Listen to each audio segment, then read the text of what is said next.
18, versículos del 5 al versículo 8. Apocalipsis 18, versículos del 5 al 8. Continuamos estudiando a la Babilonia comercial. Creo que hasta este momento podemos afirmar algo con mucha convicción basados en la palabra de Dios. Hay tres principales ciudades que van a destacar ya a partir de este año y los próximos, que son los finales de la tierra del gobierno humano, que son Jerusalén, Roma e Irak. Estos tres países, estas tres ciudades, la ciudad de Roma, Bagdad y Jerusalén, son las tres principales ciudades que nos atrae el Espíritu Santo la atención en los últimos tiempos. Roma se va a constituir en un centro inmenso de las religiones a nivel internacional. Creemos, por la profecía que leímos en Zacarías 5, la clase pasada, que puede también Roma ser un centro comercial, el centro de la Unión Europea, Asia y el África, y trasladar después, de acuerdo a la profecía de Zacarías 5, trasladar su dominio hacia el país de Irak, donde finalmente se convierte en el centro del comercio internacional y donde el mundo entero enfila sus corazones hacia el lujo, hacia los bienes materiales y hacia las cosas que Jesucristo nos dijo a los cristianos que tuviésemos cuidado. En Apocalipsis 18, versículo 5 en adelante, dice la Biblia: porque sus pecados han llegado hasta el cielo, y Dios se ha acordado de sus maldades. Dadle a ella como ella os ha dado, y pagadle doble según sus obras. En el cáliz que ella preparó bebida, preparadle a ella el doble.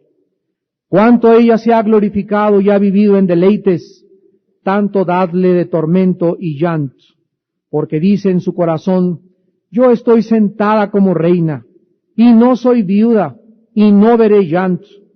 Por lo cual, en un solo día vendrán sus plagas, muerte, llanto y hambre, y será quemada con fuego. Porque poderoso es Dios el Señor que la juzga, y los reyes de la tierra que han fornicado con ella, y con ella han vivido en deleites, llorarán y harán lamentación sobre ella cuando vean el humo de su incendio, parándose lejos por el temor de su tormento, diciendo: ¡ay! ¡Ay de la gran ciudad de Babilonia, la ciudad fuerte! Porque en una hora vino su juicio. El versículo 5 nos revela o nos introduce a la forma en la que el pecado opera, no solamente individual, sino también colectivamente. Si ustedes recuerdan, en el libro del Génesis capítulo 18, Dios visita a Abraham y le dice Dios a Abraham: voy a destruir a Sodoma y a Gomorra porque ha llegado hasta el cielo su pecado, sus maldades. Entonces vemos que el pecado es como un humo, así lo retrata espiritualmente la Biblia, como un humo que sube y sube y sube y sube, pero que Dios no vuelca el juicio o no opera hasta que el humo ha llegado a un nivel. Entonces Dios permite que los pecados lleguen siempre de un individuo a un nivel.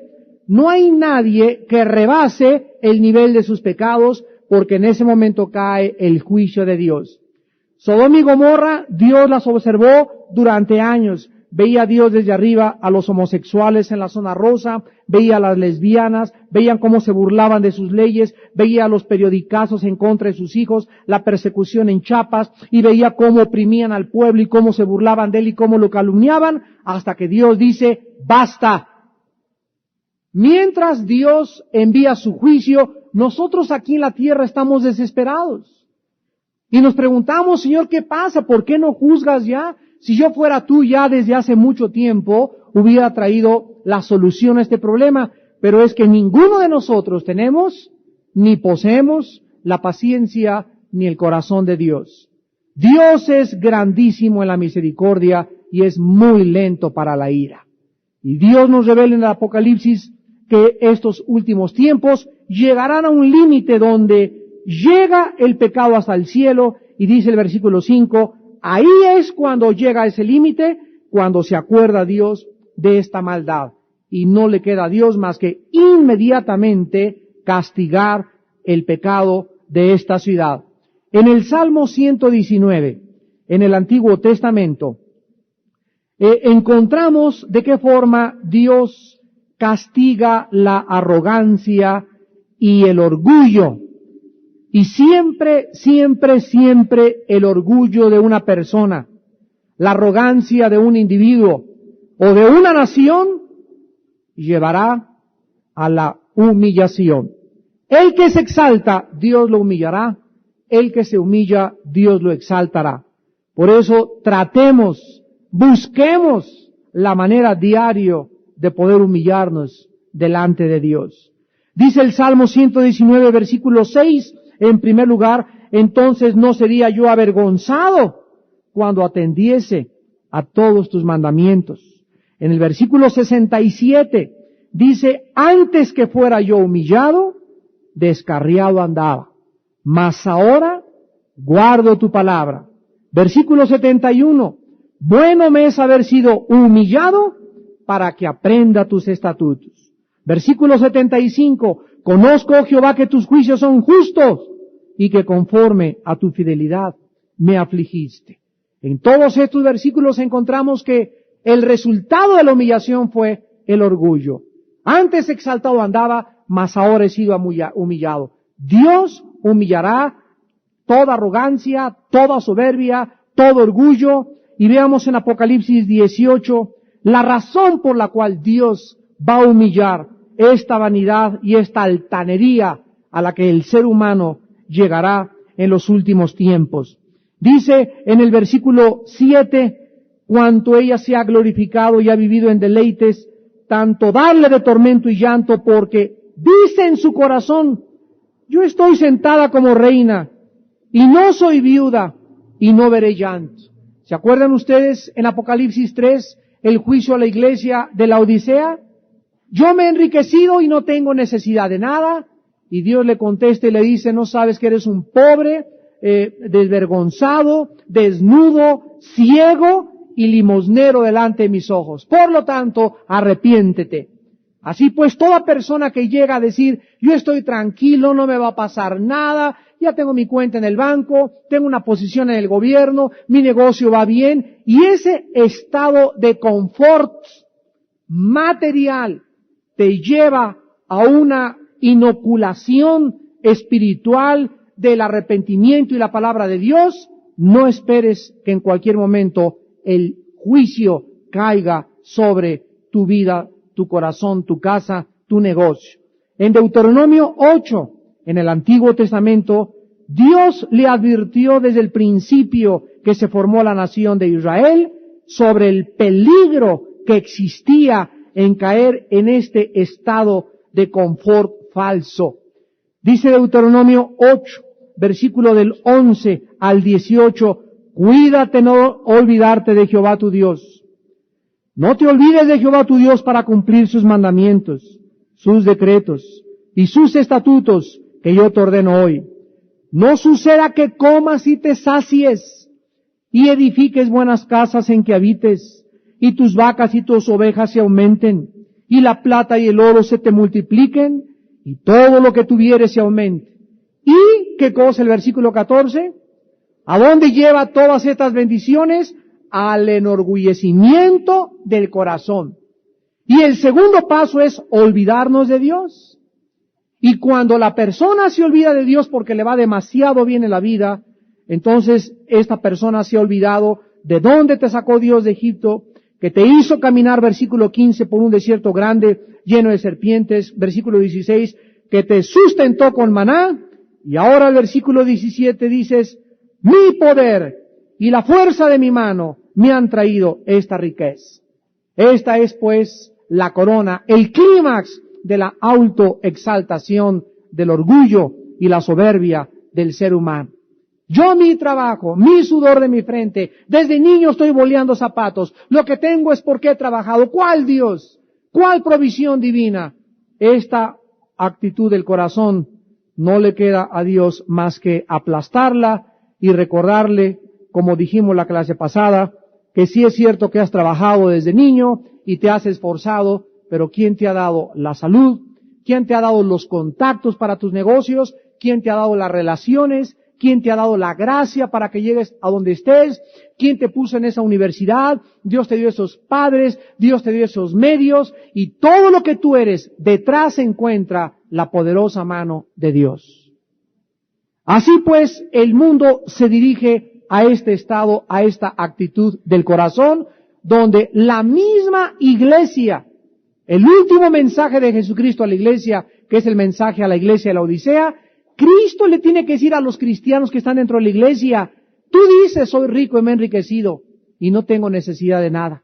Y no sabes que eres un pobre, desventurado, infeliz y ciego delante de mis ojos. ¿Cuántos de ustedes, hermanos, tal vez no han alcanzado un confort tremendo y no han alcanzado las riquezas tremendas, pero ya están aletargados espiritualmente? Decíamos hace unos momentos en la clase de las 6:30 a las 7:15 que la mayor parte de los cristianos no asisten a las reuniones de oración. ¿Por qué? Porque están a gusto en su casa. El fútbol, las Chivas contra el América, el Necaxa, el Celaya, la canasta, el cine en la tarde. Ya se olvidan de las cosas de Dios y comienzan en un letargo. No soy viuda, tengo todo está bien, mi negocio está prosperando, y Dios te deja, y Dios te deja, y Dios te deja hasta que te enfrías. Hasta que te enfrías y viene entonces tu necesidad y gritas, Dios mío, ¿por qué me has abandonado? Dios mío, ¿dónde estás? Y Dios nunca te ha abandonado. Han sido tus pecados, tu letargo espiritual, tu apatía espiritual, la que ha provocado la cosecha que vas a recoger. Babilonia será el clímax donde el mundo entero llegará a esta condición espiritual. Dice el versículo 8, en un día vendrán sus plagas, muerte, llanto y hambre, y será quemada con fuego, porque poderoso es el Señor Dios que la juzga. Recordamos aquí la séptima copa, en Apocalipsis 16 del 18 al 19. En Apocalipsis 16 encontramos la destrucción de Babilonia. Y encontramos en Apocalipsis 16, al final, ya lo estudiamos, que el mundo está listo para la tercera guerra mundial, la batalla del Armagedón. Entre el capítulo 16 y el capítulo 19, que es la batalla del Armagedón, la segunda venida de Jesucristo, el Espíritu Santo nos ha introducido el capítulo 17 y el capítulo 18, que es el poder político, el poder religioso y el poder comercial antes de que venga Jesucristo. Estos tres poderes, el poder político, el religioso y el comercial, son los tres principales poderes a través de los cuales Satanás ha operado en el mundo. Si hay un poder a través del cual Satanás opera, es a través del poder religioso. Es el más grande porque es el más sutil y el más difícil de poder conocer. Ahora que el Papa llegó a Nueva Jersey, en Estados Unidos, y al hipódromo de Nueva York, él dijo estas palabras que citaron en los encabezados. El Papa se dirige a los latinos de Estados Unidos y les dice, no se les olvide que en su sangre llevan ustedes esta religión. O sea, les está diciendo a los latinos en Estados Unidos, no se cambien del catolicismo al protestantismo, porque es la religión predominante en Estados Unidos. Pero en Europa no da este mensaje. En Europa dice, todos somos hermanos. Los budistas cenan con él, los maometanos comen con él, los griegos ortodoxos son llamados a tener misa junto con él. Y ahí en Europa es un mensaje, aquí es otro mensaje, en México es otro mensaje y en África es otro mensaje. ¿Por qué? Porque no hay una sola línea donde jamás se mencionó ni la sangre ni la muerte de Jesucristo. Una sola vez en más de 5,000 palabras que contuvieron sus escritos. Nos damos poco a poco cuenta cómo el mundo está confundido y cómo el mundo escucha y cree que la religión y porque se hincan y lloran es todo, pero hay poderes muy grandes de las tinieblas operando a través de ¿qué? De la religión. La gente que no conoce la Biblia, la gente que se deja guiar solamente porque, ay, pues tiene cara de bueno, y esto es bueno, y aquello es bueno, y el santo también, el Hare Krishna tiene cara de San Martín de Porres, se van con la finta de la religión. Y hermanos, la Biblia nos enseña que por este engaño, porque es precisamente nadie puede engañarte si no te muestra una carnada, te tiene que dar una apariencia, te tiene que dar otra actitud para que tú puedas caer en el engaño. Si alguien llega con una cara de Drácula, con la cara de Frankenstein, a nadie va a engañar, todos se echan a correr. Pero el engaño va a ser más sutil en el mundo y tenemos la libertad de poder hablar estas cosas ante el pueblo de Dios, porque el pueblo de Dios se está yendo con la finta. Y están creyendo y escuchando doctrinas de demonios. Y no pueden comprender cuál es la verdad. Aquí la Biblia nos muestra pues que esta destrucción viene de repente, indicando la manera en la que Dios opera. En el versículo 9 al 10 la Biblia dice, y los reyes de la tierra han fornicado con ella. Con ella han vivido en deleites. Llorarán y harán lamentación sobre ella cuando vean el humo de su incendio, parándose lejos por el temor de su tormento, diciendo, ¡ay, ay de la gran ciudad de Babilonia, la ciudad fuerte, porque en una hora viene su juicio! Aquí encontramos el resumen de todas las lamentaciones dirigidas contra esta ciudad. En el versículo 9 y 10 encontramos la lamentación de los reyes. En el versículo del 11 al 16, la lamentación de los mercaderes. Y en el versículo 17 al 19, la lamentación de los marinos, mercantes y los capitanes de barcos. Aquí encontramos tres mundos: el mundo político, el mundo comercial y el mundo marítimo. En esto observamos la influencia que tiene una gran ciudad. Si leemos el versículo del 11 al 13, vamos a encontrar, y aparentemente de una forma inexplicable, por qué el Espíritu Santo nos nombra cada una de las mercaderías que formarán parte de esta grande ciudad.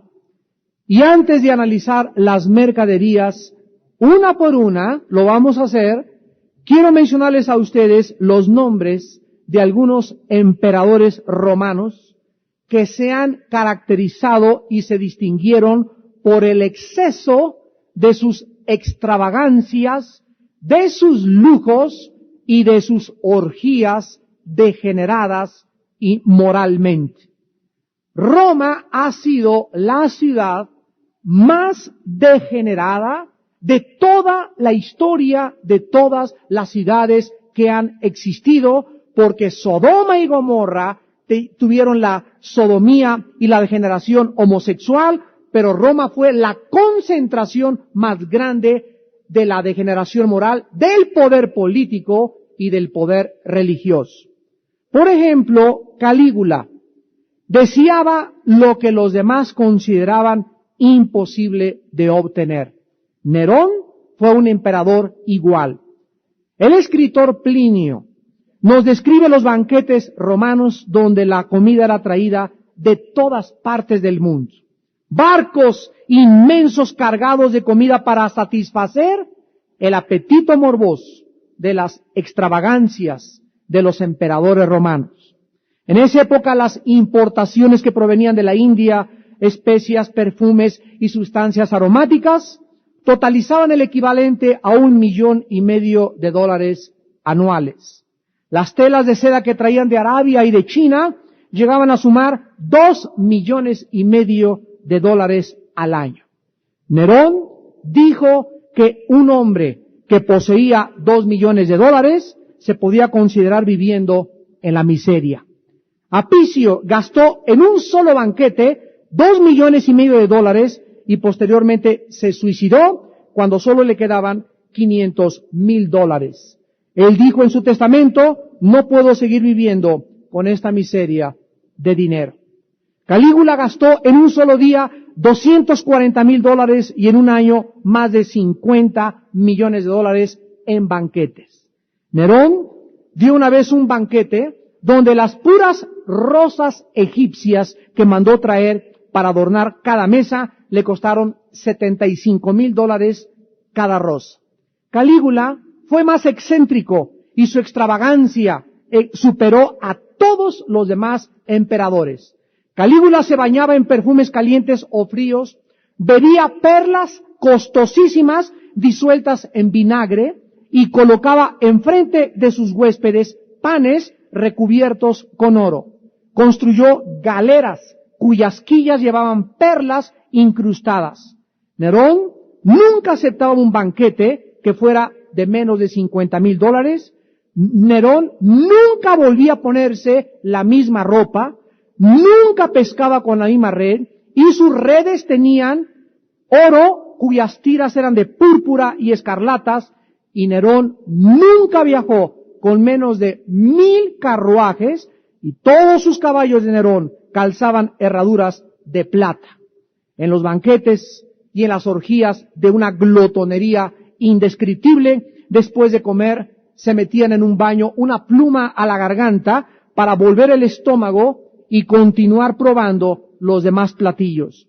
Algunos platos consistían en, escuchen, sesos a la pavo real, lenguas de luciérnagas, hígados de lucio, sesos de faisán, lenguas de flamenco y leche de lamprea.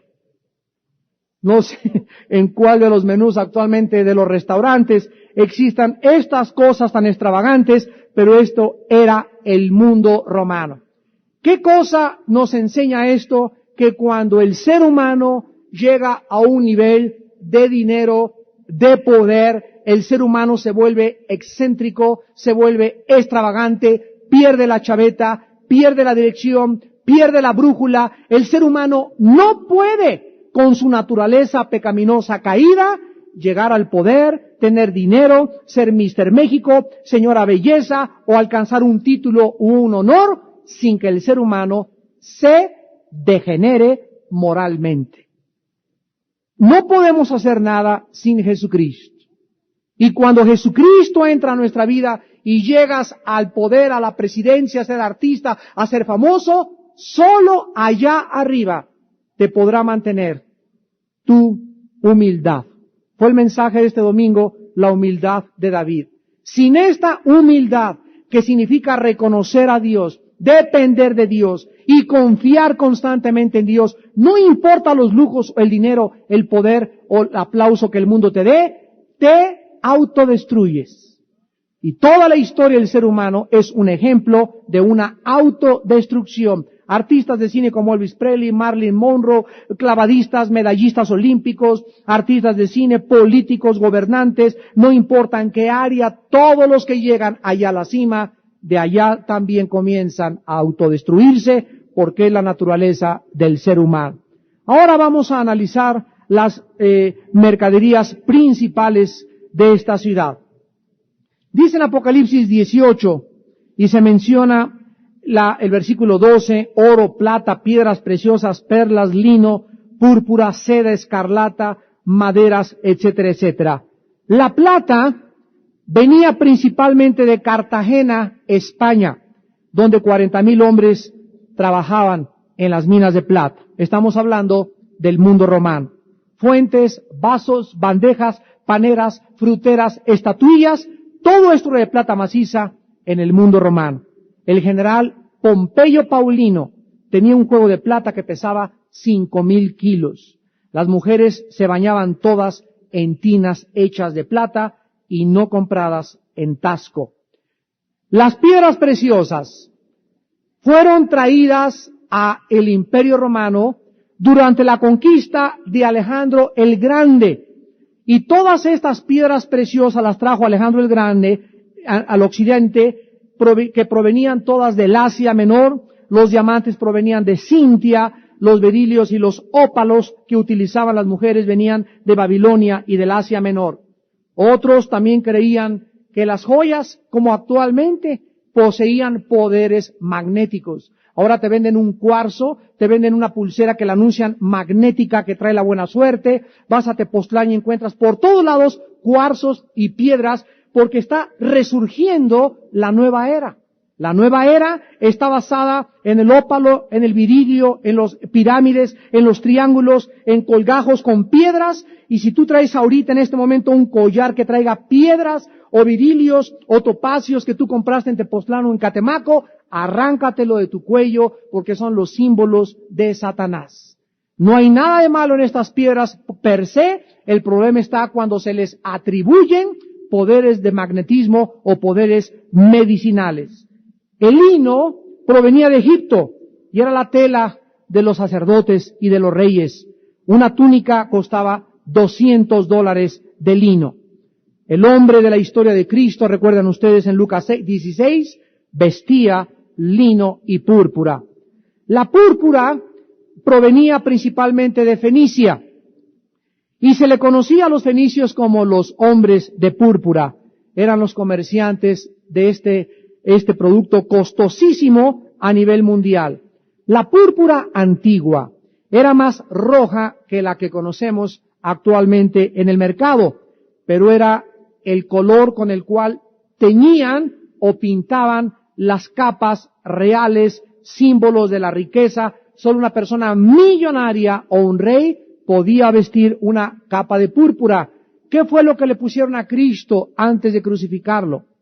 Una capa costosísima. La capa que le pusieron a Cristo costaba más de $5,000.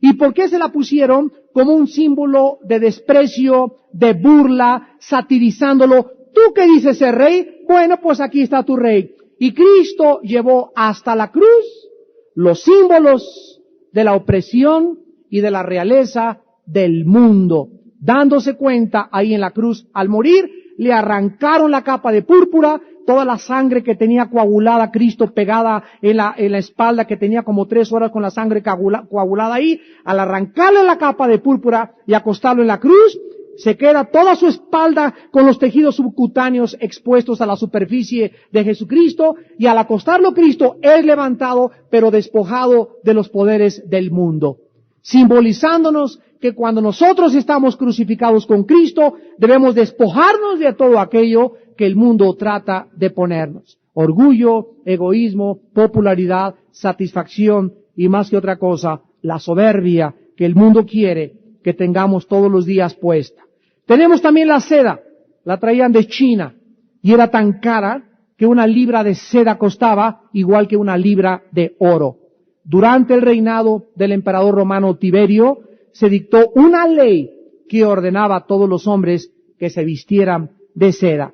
Y así tenemos la escarlata, maderas finas, marfil, el hierro, el mármol, etcétera, etcétera, hasta que llegamos a la palabra esclavos, que es el último artículo en el versículo 13, almas de hombres.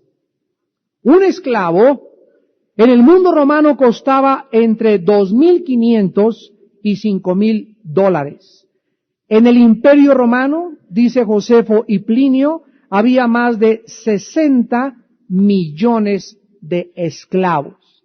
Yo estoy juntando ahorita información respecto a la prostitución en Asia, y mis hermanos, ustedes no tienen la menor idea de la forma en la que en Tailandia, en Singapur, en Hong Kong y en el Japón se está vendiendo a las niñas de 8 a 12 años de edad a los turistas.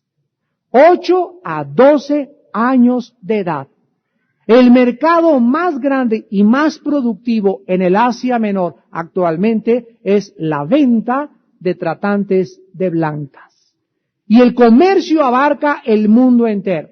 Puede ir una pareja de americanos ahí, y si le gusta a la niña, el gobierno de Tailandia le provee los papeles para que se la lleve a Estados Unidos, y el gringo la haga su esclava, o el italiano, o el inglés, o la nacionalidad que sea, y tengas a tu prostituta de niña sirviéndote el resto de tus días, porque no se puede ni regresar ni nada por el control de los papeles de migración que tú posees en tu cartera sobre de ella.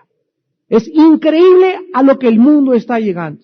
Y dice la Biblia que el mundo en el tiempo de la Babilonia dedicará también el comercio a vender almas humanas.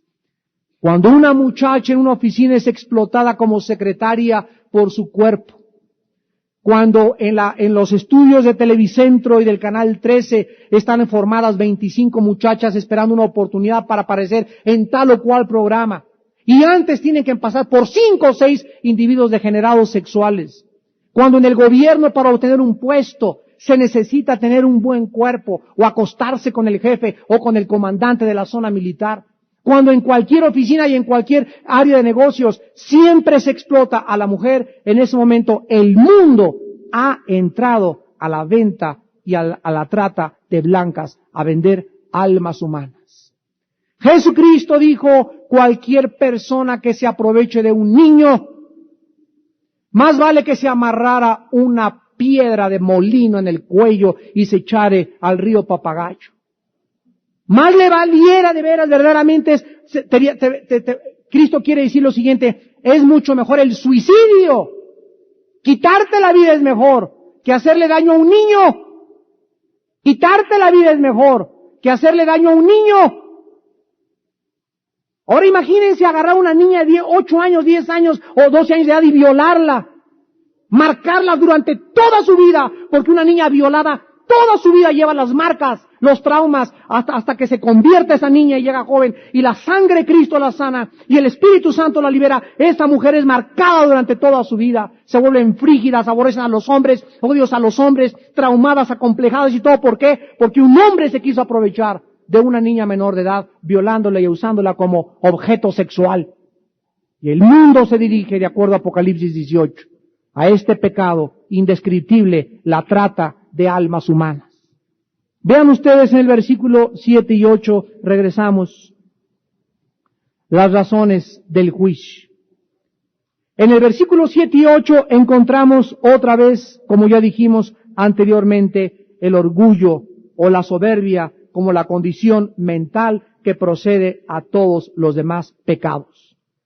El orgullo es esa repugnante presunción que hace a la gente fanfarronear delante de los hombres y delante de Dios.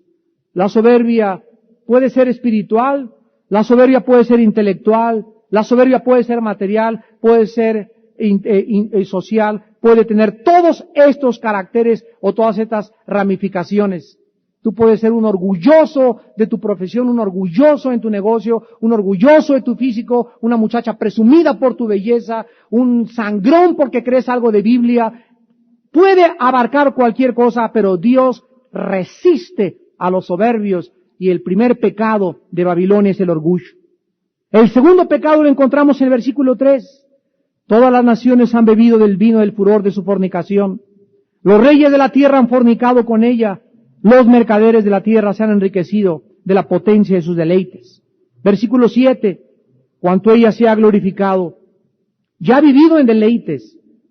Tanto dale de su tormento y llanto, porque dice en su corazón, soy reina y no soy viuda y no veré llanto. Versículo 14. Los frutos codiciados por tu alma se apartaron de ti. Todas las cosas exquisitas y espléndidas te han faltado y nunca más las hallarás. El segundo pecado de Babilonia es el lujo y el placer. Miles de personas actualmente en el mundo viven para el lujo, viven para el placer. Dice Santiago 5, el 1 al 6, ¡ay de vosotros ricos! No es que sea pecado el ser ricos, el pecado es guardar, meter ahí en el banco, debajo de tu colchón, guárdale, amontónale, habiendo necesidades. Está bien que ganes 50 millones de pesos al mes, mientras estés dando 10 a la obra de Dios. Puedes ganar 100 millones de pesos al mes, mientras das 20 millones a la obra de Dios. Puedes ganar $1 millón y tener un Corvette el lunes, y un Mercedes-Benz el martes, y un BMW el miércoles. Dios no está en contra de que tengas 3, 5 coches diarios, y que vivas en el Pedregal, que tengas sirvientes, que te vayas a Acapulco cada fin de semana. Dios quiere que disfrutemos todas las cosas, mientras en la misma proporción le des a la obra. Es todo. ¿Por qué? Porque si tú no le das a la obra y comienzas a amontonar, te comienzas a volver avaricioso y codicioso. Y comienzas a decir, no, es mío, sin saber que lo que te ha dado Dios es para que sea un canal, para que fluya. Y mientras más das y más entregas, más recibes de Dios, porque Dios está buscando canales para bendecir a todo el mundo que sigue a Jesucristo, su Hijo. Entonces, Dios, que quede claro, no está en contra de las riquezas. El problema está cuando tú haces de los lujos tu placer, tu extravagancia y tu forma de degeneramiento moral. Ahí es cuando viene el juicio de Dios.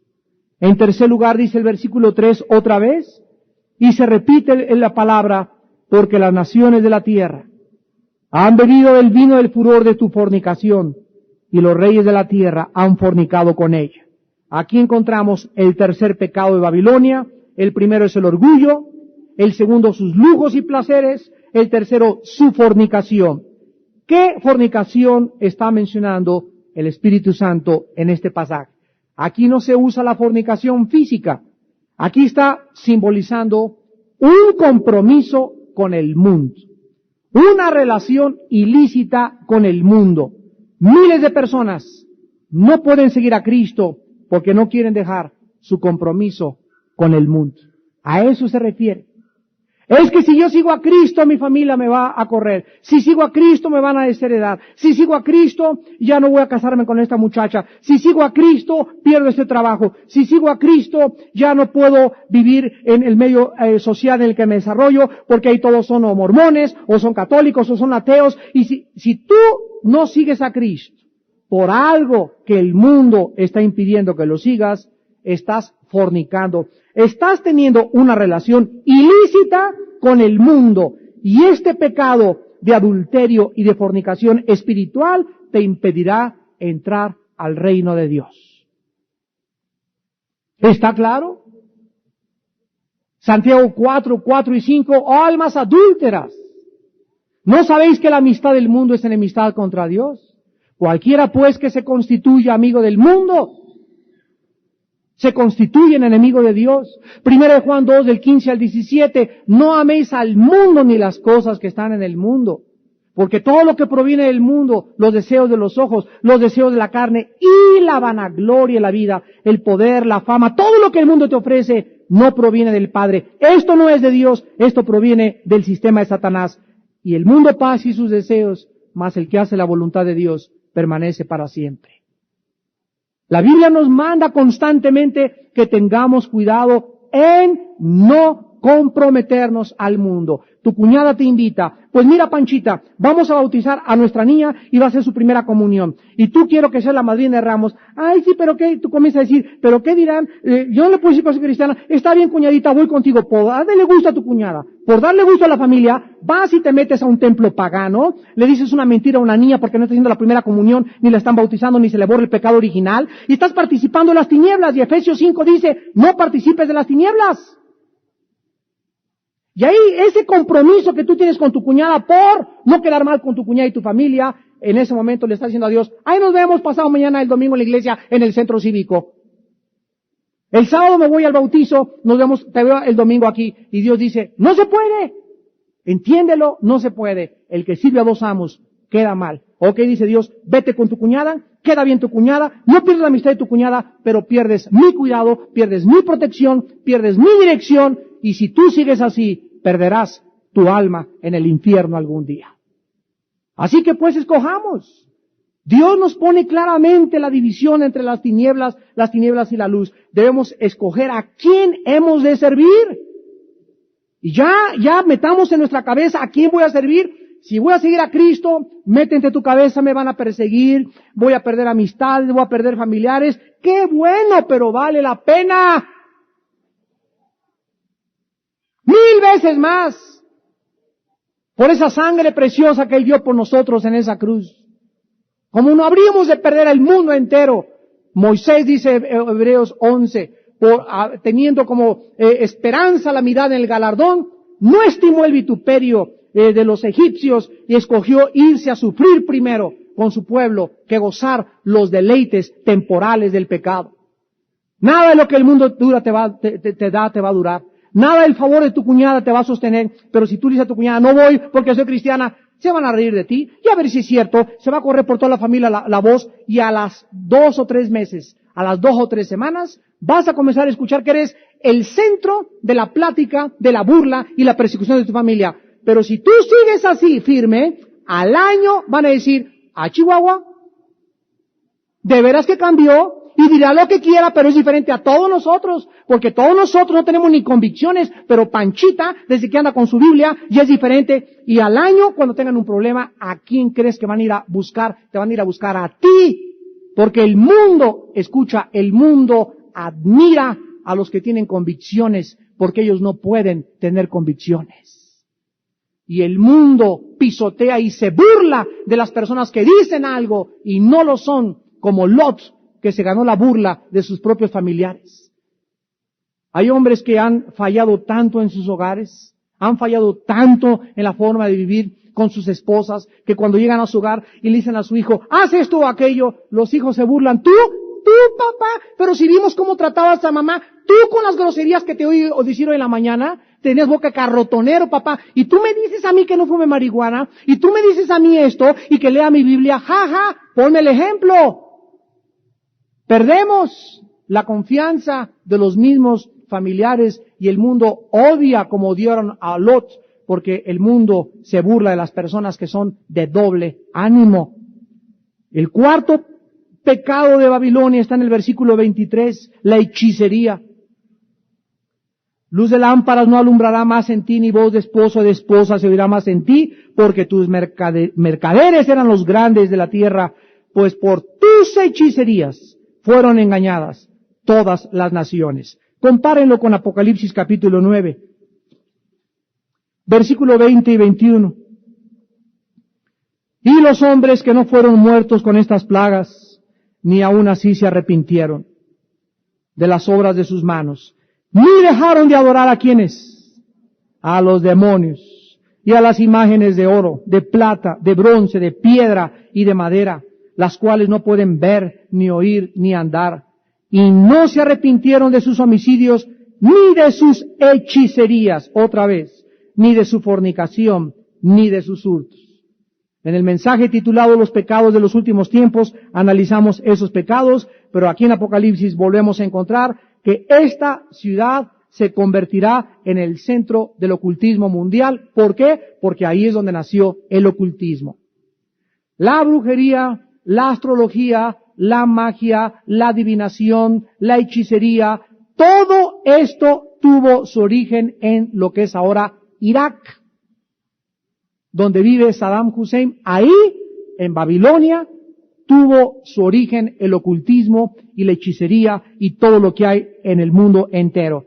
Dios nos manda a todos los cristianos que nos apartemos de cualquier limpia, que nos lean la mano, lectura del tarot, lectura del café turco y todas estas cosas que están sacando en el programa de el señor Velasco en Vibraciones Cósmicas, puro farsante, personas endemoniadas, enchamucados, engañados y promoviendo a través de los medios de comunicación más fuertes del mundo que es la televisión, promoviendo Satanás así por todos lados, manda a todos, vengan a la acupuntura, traigan este doctor chino, vayan a consultar y Dios nos dice, pueblo mío, sálganse de ahí. Deuteronomio 18 del 10 al 3. Ahí está toda la lista de prohibiciones. Dios nos dice a nosotros que son engaños de Satanás. Y en quinto lugar, dice el versículo 20, el pecado de Babilonia será perseguir a los santos. Alégrate sobre ella, cielo, y vosotros santos apóstoles y profetas, porque Dios os ha hecho justicia en ella. Versículo 24. Y en ella se halló la sangre de los profetas y de los santos y de todos los que han sido muertos en la tierra. Hermanos en Jesucristo, hay solo una ciudad, sola ciudad en la historia culpable de la muerte de los profetas y los santos de Dios, y esa ciudad es Roma. ¿Qué congruencia hay en que Roma es la culpable de toda la sangre derramada a través de la historia del cristianismo e Irak? Tenemos que recordar otra vez la profecía de Zacarías 5, del 3 al 11, donde se nos muestra que va a comenzar en Roma el comercio y va a ser trasladado a la mujer de la profecía de Zacarías, que se le acompañan dos mujeres con alas, un efa, que es el símbolo del comercio, y la mujer es metida en un efa de plomo, la tapan, como que la mujer quiere salir, pero se le restringe su salida, y hasta que no llega a la tierra de Sinar, en Zacarías 5 dice la Biblia, ahí es destapada hasta que se le establece y se le inaugura su nuevo templo. Parece ser que el centro del comercio y la religión estará en Roma al principio de la gran tribulación. Y va a ser cambiado a Irak, tal vez la ramera dándose cuenta que el anticristo ya no tiene tanta gracia con el anticristo, y el anticristo comienza a manifestar sueños de idolatría donde él solo quiere ser el Dios. Roma o la ramera se va a escapar y va a dirigirse de donde salió a Babilonia, donde está el centro de la hechicería, y ahí es donde va a ser totalmente muerta. ¿Por qué decimos esto? Porque hay un versículo clave que nos muestra de qué forma va a ser destruida. Dice en el versículo 16 en adelante: ay de la gran ciudad que estaba vestida de lino fino, de púrpura y de escarlata, y estaba adornada de oro, de piedras preciosas y de perlas, porque en una hora han sido consumidas tantas riquezas, y todo piloto y todos los que viajan en aves y marineros, y todos los que trabajan en el mar se pararon lejos, y viendo el humo de su incendio. Si esta ciudad estuviera exactamente en lo que es ahora Bagdad, llega a tu casa hoy en la noche, abre un mapa mundi o observa un globo terráqueo y te vas a dar cuenta que si incendiamos Bagdad o la reconstrucción de la Nueva Babilonia, no se puede ver desde el mar su incendio. Pero si tú ves a Roma hoy en la noche, está junto al mar, está a 20 kilómetros del mar. Entonces, esta ciudad tiene que ser la que es incendiada, una ciudad cerca del mar, porque dice la Biblia, versículo 18, viendo el humo de su incendio. Para que lo puedan ver los barcos y los marineros, tiene que ser una ciudad que está cerca del mar. Es obvio y es lógico, razonablemente. Entonces, por eso concluimos con el versículo 24 y versículo 20, que es Roma cambiando su modalidad del comercio a Irak y siendo destruida ahí donde se encuentra ahorita precisamente la ciudad de Roma. Hermanos en Jesucristo, todos estos pecados, el orgullo, los lujos y los placeres, la fornicación y el compromiso con el mundo, las prácticas de la hechicería y la persecución contra los santos han comenzado y existen actualmente en el mundo. Una de las cosas que nos parten el corazón y al mismo tiempo nos alegran es lo siguiente. Dios ha prometido en 1 Pedro 4:17 que su juicio va a comenzar en su casa. Antes de que el juicio comience en el mundo, Dios va a juzgar la iglesia. Bien. ¿De qué forma Dios va a juzgar la iglesia? Dios va a comenzar a manifestar los corazones de casi la mayoría de los que, entre comillas, hermanitos, están dentro de nosotros, y con el tiempo vamos a comenzar a darnos cuenta que realmente no son hermanos. Vas a comenzar a ver mucha gente a tu izquierda y a tu derecha que se decían cristianos, y tú te das cuenta por el simple hecho, escucha, no porque lo veas borracho, no porque lo veas en adulterio, ni porque lo veas en fornicación, te vas a dar cuenta quiénes son hermanos, porque esas personas van a comenzar a perseguir a los otros hermanos. Todo cristiano que levante una lanza, todo cristiano que levante una espada y la aviente sobre David es bisnieto de Saúl. En otras palabras, todos los Saúles persiguen, todos los cristianos espirituales perdonan. Los espirituales no se atreven a levantar la voz en contra de ninguna persona que ha sido ungida por el Espíritu Santo. Los que persiguen a los cristianos son los carnales. Dice Gálatas 3, el carnal persigue al espiritual. Esa ha sido siempre la historia de la humanidad. Mientras te encuentres gente en la calle que te hablan, te edifican, te bendicen, tú sabes que ese hermano es cristiano por su amor a los demás. Y ahora se está comenzando a levantar una ola en todas las iglesias del mundo entero, que está comenzando a perseguir a los mismos cristianos, pero no de afuera, los de adentro están persiguiendo a los de adentro. Dentro de nosotros se levantarán lobos rapaces que arrastrarán a los discípulos para poder engañarlos y poder desviarlos del camino de la fe. Mas vosotros, hermanos, no estáis en tinieblas. Acordémonos que lo más grande para la vida cristiana es el amor, el perdón, la tolerancia, como Cristo nos perdonó y nos soportó desde la cruz. Tú eres un cristiano, realmente cristiano, en tu corazón vas a amar, vas a perdonar 70 veces 7 y jamás te atreverás a levantar la espada contra ninguna hermana ni hermana en Jesucristo. Y no estoy diciendo de nuestra iglesia, estoy diciendo de cualquier iglesia del mundo. Lo hemos dicho y lo hemos repetido. Calla si traes un chisme de otra persona, de otra iglesia. No me lo cuentes a mí, ponlo en oración, ora por esa persona, pero a esta congregación no traigan rumores de otras iglesias. Que un hermano pastor está mal, que otra hermana hizo por allá, por acá, no lo traigas aquí, porque aquí infectas a la congregación que quiere ser edificada en el amor y en la pureza del Evangelio de Jesucristo. Ora por ese hermano, ve, habla con ese hermano, confronta a esa hermana antes que vengas y lo divulgues aquí. ¿Por qué? Porque el Satanás es el acusador. No hagas el papel de Satanás, porque el papel de nosotros es pacificar y el de Satanás es el poner el dedo y acusar a sus hermanos. Despidámonos en oración.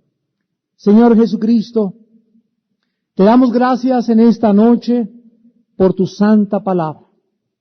Día a día la tenemos como un tesoro inefable, glorioso, esperando que vengamos a ella para alabarnos, purificarnos, formar un carácter semejante al de Jesús y caminar por el camino que él anduvo, el camino del amor, del perdón, el camino de la cruz. Señor, te damos gracias porque vivimos la época más emocionante de todas las que hemos vivido y estamos rodeados ya de terremotos. Y tu palabra dijo hoy, cuando comiencen a oír terremotos constantemente, cuando comiencen a oír huracanes, pestes, ciclones, devastaciones, cuando comiencen a oír ya que es cada semana, cada mes, levanten sus cabezas, porque ha comenzado el principio de los dolores. Pero a ustedes, mis hijos, dice el Señor en esta noche, a ustedes, por quienes he dado mi sangre, por quien di a mi Hijo Jesucristo, nunca los dejaré, nunca los desampararé. No temáis, pequeña manada, porque si mi vida di por ustedes, os daré todas las cosas también. A ti no te faltará lo que le falta a tu vecino.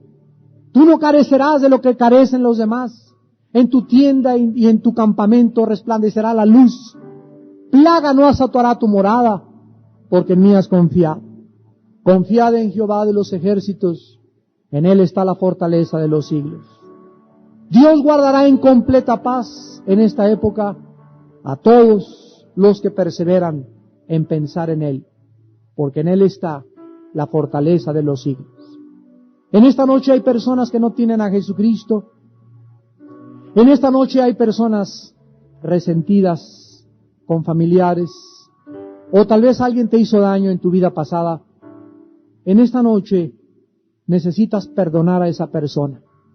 Necesitas sacar de tu corazón el odio, el rencor, para siempre entregárselo a la cruz de Cristo y pedirle a Jesucristo en este momento que entre a tu corazón como tu Señor y tu Salvador. Ahí desde tu lugar en esta noche, arrepiéntete de tus pecados. Arrepiéntete de tu orgullo, de tu soberbia, de tus lujos, de tu avaricia, de tu codicia, de tu forma tan egoísta como has vivido. Arrepiéntete si has abusado de un niño menor de edad o alguna niña. Arrepiéntete, porque Dios es vengador y los ángeles de los niños ven el rostro del Padre todos los días. Ay de aquellos que quieren pisotear a los desvalidos, a los huérfanos, a los marginados, a los inocentes, a los que todavía no disciernen entre su mano izquierda y su mano derecha. Arrepiéntete en esta noche. Cree en Jesucristo como tu Salvador, como el Mesías que dio su vida por ti, con su sangre y sus sacrificios, e invítale a tu corazón. Dile a Cristo esta noche: Señor mío y Dios mío, he pecado contra ti, he hecho lo malo delante de tus ojos, perdóname. Me arrepiento con todo mi corazón, creo que tú pagaste en mi lugar por mis pecados, y con tu sangre me redimiste de mis maldades. Señor Jesús, en este instante te pido que entres a mi corazón como mi Señor y mi Salvador, y te pido que me bendigas, que sanes mis heridas de mi vida pasada, mis traumas, mis complejos, mi odio, mi rencor. Oh Dios, lávame con tu sangre preciosa.